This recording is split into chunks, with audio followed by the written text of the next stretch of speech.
The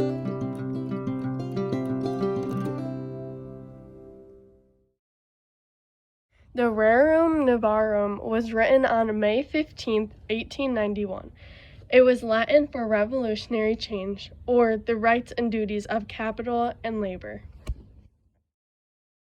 Hi folks, thanks for joining us on today's episode of RA Productions. Today we will be interviewing Pope Leo XIII. We will start off with a couple of easier questions just to get to know you.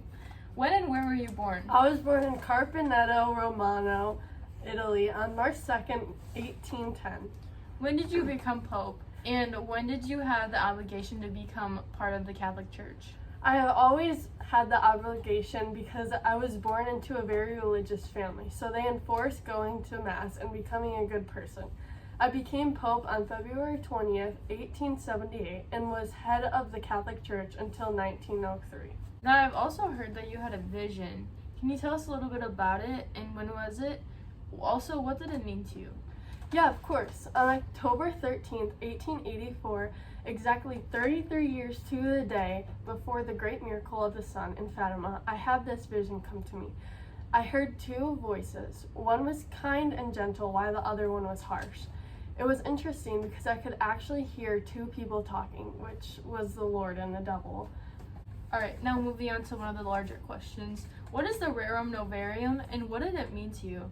I have heard some of the ideas on it, and I'd have to say it's truly amazing. Okay. Yeah, for sure, thank you. My main goal was to try to help all people no matter what.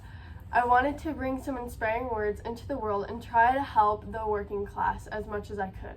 To help, it suggested that there were a number of changes that needed to be made to help the working class. Things like shortening working hours, allowing private property to be owned to the people, and giving them breaks, as well as making the conditions cleaner and better for all the people. Also, another big topic is the way that you feel about the working class. This is a very controversial topic, but I can explain my reasoning for it. I truly believe if everyone finds their meaning and value through God's dignity, the people can recognize each other, which would lead to respecting each other and better working conditions. The workers wouldn't react with such a big uproar if they found God and looked up to Him. Along with the employer, if they looked up to God, they would give out bearable conditions and hours to work with. They also wouldn't treat their workers like machines and learn to respect all humankind. That sounds very reasonable. I understand where you're coming from. Alright, and that's it for today, folks. Thank you so much for coming out, Pope Leo XIII. Thanks for watching. See you next time. Bye now. Peace out. In June of 1903, Pope Leo XIII contracted pneumonia and had lost consciousness, but he still refused medical care.